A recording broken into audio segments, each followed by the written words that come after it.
I was born in Britain. For those of you who are born in Britain, I was born in Scotland. My father was Irish Welsh, very old-fashioned. You know, he was a middleweight boxer for a while. He was an officer in the North Atlantic Fleet. My grandfather was a sailing ship. You know, worked on that.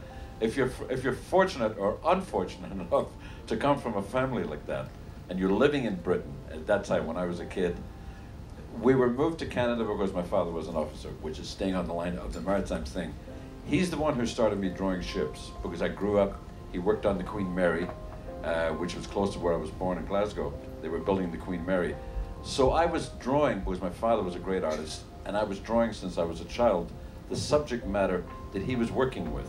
So it was ships. It was a natural thing that I'd be drawing ships because what they had in mind for me was I was to go to sea whether I liked it or not.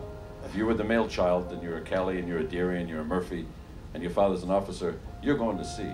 So what you did was you started while you were in high school.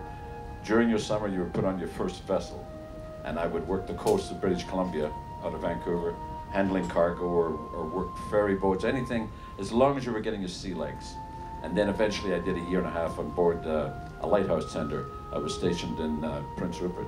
I took a liking to it. It was, at first I didn't think I would. But once I did it, I was very comfortable on board the ship, and I'm very glad I did it.